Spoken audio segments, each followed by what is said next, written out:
Friends, आज हम class 8th का चैप्टर जो है pollution of air and water उसी को हम कंटिन्यू कर रहे हैं।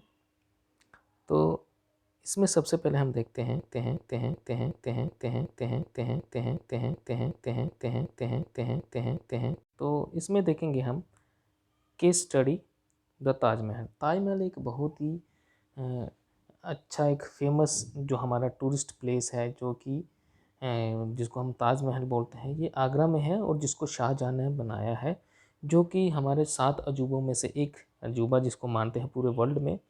तो आज उसी के बारे में हम थोड़ा सा डिस्कशन करेंगे कि क्या है ताजमहल को पोल्यूशन किस तरह से इफ़ेक्ट कर रहा है। Over the past 2 decades, India's most famous tourist attraction, Taj Mahal, located in Agra, has become a matter of concern. बोलते कि लगभग 2 दशकों से, मतलब कि 20 साल से, कि ताजमहल है वो एक जो कि बहुत ही फेमस प्लेस है, वो कि पोल्यूशन की वजह से कुछ देर से ये खबरों में रहा है। तो ये क्या बोलते हैं, expert have warn that the pollutant in the air are discolouring its white marble. अब देखो, जो एक्सपर्ट हैं वो ये बोलते हैं कि पोल्यूशन की वजह से जो ताजमहल का मार्बल है, ठीक है, जो कि वाइट कलर का है, उसका कलर क्या हो रहा है, फेंट हो रहा है, डिस्कलरिंग हो रहा है। ताजमहल का कलर डिस्कलर हो रहा है, ठीक है। अब क्या है, so it is not only the living organism that get affected by the polluted air, but the non living things like the building, monuments and statue also get affected. अब ये बोलते हैं कि हमने पहले ये सोच रखा था कि पोल्यूशन की वजह से सिर्फ लिविंग थिंग्स ही क्या होती हैं, इफ़ेक्ट होती हैं। हम क्या सोचते थे कि पोल्यूशन की वजह से सिर्फ कौन सी चीज़ें इफ़ेक्ट होती हैं, लिविंग। लेकिन आज हमने ये देखा कि पोल्यूशन की वजह से नॉन लिविंग चीज़ें भी क्या होती हैं, बहुत ही ज़्यादा इफ़ेक्टेड होती हैं, ठीक है। कौन सी, नॉन लिविंग। ओके, इसको आपको थोड़ा सा ध्यान में रखना है।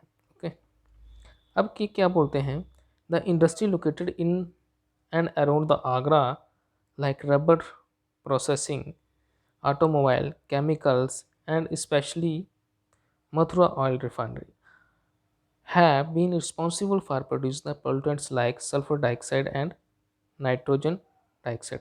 अब ये बोलते हैं कि जो हमारा आगरा है, जहाँ पे ताजमहल है, वहाँ पे क्या है कि रबर प्रोसेसिंग के लिए वहाँ पे बहुत सारी इंडस्ट्री है। रबर को प्रोसेस किया जाता है, रबर को तैयार किया जाता है, ठीक है। तो उसको तैयार करने के लिए वहाँ पे क्या है, बहुत सारी इंडस्ट्री है ताजमहल के आसपास आगरा में। फिर ये बोलते हैं कि ऑटोमोबाइल की वजह से, केमिकल्स की वजह से, और सबसे स्पेशल इसने बोला है कि जो मथुरा ऑयल रिफाइनरी है, have been responsible for producing the pollutants. अब ये मथुरा ऑयल रिफाइनरी जो आगरा में है, ठीक है, मथुरा जो ऑयल रिफाइनरी है, क्या बोलते हैं कि मथुरा ऑयल रिफाइनरी है, ये सबसे ज़्यादा क्या कर रही है, प्रभावित कर रही है, सबसे ज़्यादा इफेक्ट डाल रही है हमारे जो ताजमहल के आसपास में। क्यों? क्योंकि जो मथुरा ऑयल रिफाइनरी है वो क्या प्रोड्यूस करती है, ज़्यादातर सल्फर डाइऑक्साइड और नाइट्रोजन डाइऑक्साइड, ये 2 गैसेस का जो क्या है रिलीज ज़्यादा कर रही है मथुरा ऑयल रिफाइनरी, समझे। फिर ये बोलते हैं these gases react with the water vapour. अब ये बोलते हैं कि ये वाली जो गैसेज हैं वो किसके साथ रिएक्ट करती है, वाटर वेपर के साथ। अब देखो क्या बोलते हैं, सल्फर डाइऑक्साइड, फिर दूसरा इसने बोला नाइट्रोजन डाइऑक्साइड। ये इनके फार्मूले लिखे, केमिकल फार्मूले। ये किसके साथ रिएक्ट करती है, वाटर वेपर के साथ, ठीक है। H2O मन की वाटर वेपर हमारा हो गया, इसके साथ रिएक्ट कर जाती है water present in the atmosphere. अब देखो ये तीनों चीज़ें रिएक्ट कर जाती हैं, तो वाटर वेपर कहाँ से आ जाते हैं, वाटर वेपर जो कि हमारे एटमॉस्फेयर में मौजूद है, तो वहाँ से ये वाटर वेपर आ जाते हैं। अब देखो ये बोलते हैं कि वाटर वेपर, ठीक है, सल्फर डाइऑक्साइड और नाइट्रोजन डाइऑक्साइड, ये तीनों हवा के अंदर, एटमॉस्फेयर के अंदर क्या करते हैं, रिएक्ट कर जाते हैं, ठीक है। जब ये तीनों रिएक्ट करते हैं तो इनकी वजह से एटमॉस्फेयर में 2 एसिड बनते हैं। कौन कौन से, सल्फ्रिक एसिड और दूसरा नाइट्रिक एसिड, समझे बात। अब ये दोनों एसिड क्या करते हैं, हवा में बन जाते हैं। मैंने क्या बोला, nitrogen oxide dioxide, sulphur dioxide. जब ये वाटर वेपर के साथ रिएक्ट करते हैं तो ये 2 हमारे क्या बनाते हैं, एसिड बनाते हैं हवा में के अंदर। 2 एसिड कौन कौन से हैं, H2SO4। H2SO4 क्या हो गया हमारा, सल्फ्रिक एसिड, और दूसरा क्या है, नाइट्रिक एसिड। नाइट्रिक एसिड, ये 2 एसिड ये क्या करते हैं, एटमॉस्फेयर में बनाते हैं, ठीक है। The acid drop down with the rain making the rain acidic. अब ये एसिड जो हमारे कौन कौन से सल्फ्यूरिक एसिड्स एंड हमारा निट्रिक एसिड, ये क्या हवा में मौजूद रहते हैं, और जैसे ही बारिश होती है, जैसे ही बारिश होती है तो ये दोनों एसिड क्या करते हैं, बारिश के साथ क्या करते हैं, नीचे गिरते हैं। बारिश मतलब कि ये बादल है, तो बारिश के साथ ये क्या करते हैं, नीचे गिर जाते हैं। ठीक है, मेकिंग द रेन एसिडिक, और उसकी वजह से रेन क्या हो जाती है, एसिडिक हो जाती है। This is called acid rain, और इसी को हम क्या बोलते हैं, acid rain. The acid rain crore the marble of the monument. अब ये बोलते हैं कि एसिड रेन होती है, वो क्या करती है, जो भी मार्बल होता है उसको क्या करती है, कोरोड करती है। उसकी क्या करती है, जिस तरह से हमारी खाई लग जाती है, उस तरह से ये इसको क्या करती है, खाना शुरू कर देती है, ख़त्म करना शुरू कर देती है। जैसे आयरन रस्ट बनाती है, वैसे ये मार्बल में क्रोड्स कर देती है। The phenomena is called marble cancer. देखो जो हमारा मार्बल है वो ख़त्म होना शुरू हो जाता है, तो इसी फिनोमिना को हम क्या बोलते हैं, मार्बल कैंसर बोलते हैं।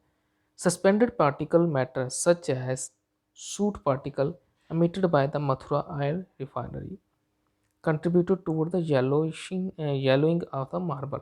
अब ये बोलते हैं कि जो मथुरा ऑयल रिफाइनरी है उससे जो सूट पार्टिकल मतलब कि जो काला धुआं निकलता है, उसके अंदर हमारा क्या है, सल्फर डाइऑक्साइड और नाइट्रोजन डाइऑक्साइड बहुत ही ज़्यादा मात्रा में निकलता है, जो कि पोल्यूटेंट्स की फॉर्म में हमारे वाटर वेपर के साथ रिएक्ट करते हैं और एसिड बनाता है, कौन कौन से सल्फ्यूरिक एसिड और नाइट्रिक एसिड बनाता है।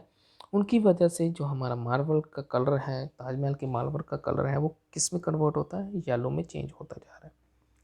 Supreme Court has taken the several steps to save the Taj. अब देखो जो हमारी भारत की जो सर्वोच्च न्यायालय है, जिसको हम सुप्रीम कोर्ट कहते हैं, उसने बहुत सारे क्या है, स्टेप्स लिए हैं, बहुत सारे स्टेप्स लिए हैं, किसको, इसको बचाने के लिए, इसको रोकने के लिए, कि पोल्यूटेंट्स रोका जाए ताकि हमारे ताजमहल को बचाया जा सके।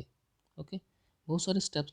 It has order the industries. अब इन्होंने बहुत सारी इंडस्ट्री को ऑर्डर किए हैं, किस तरह के ऑर्डर किए हैं, to switch to cleaner fuel like CNG compressed natural gas and LPG liquefied petroleum gas. अब देखो सुप्रीम कोर्ट ने ऑर्डर किए हैं कि हमें ज़्यादा से ज़्यादा कौन सी फ्यूल का इस्तेमाल करना चाहिए, CNG कंप्रेस्ड नेचुरल गैस, और हमारी दूसरा क्या है, LPG का इस्तेमाल करना है, क्योंकि ये दोनों जो हमारी गैसेज हैं ये कि क्लीन फ्यूल की तरह काम करती हैं, इनसे धुआं कम होता है, पोल्यूशन कम फैलता है। तो इसलिए सुप्रीम कोर्ट ने ऑर्डर किया है कि हमें इस तरह की गैसेस का इस्तेमाल ज़्यादा से ज़्यादा करना चाहिए। ओके, तो ये हो गया। अब देखो, moreover the automobile should switch over to unleaded petrol the Taj Mahal. अब देखो ये बोलते हैं कि जो हमारे ऑटोमोबाइल हैं, जो हमारी गाड़ियाँ वगैरह हैं, उसके अंदर जो पेट्रोल डाला जाता है, ठीक है, उसमें अनलेडेड, उसमें लेड वाला पेट्रोल नहीं होना चाहिए, क्योंकि लेड भी क्या करता है, हमारे एनवायरनमेंट में, हमारे एटमॉस्फेयर में क्या करता है, पोल्यूशन फैलाता है। लेड भी एक क्या है, केमिकल है, ठीक है, तो जो हमारे इन्वायरमेंट को क्या करता है, पोल्यूट करता है।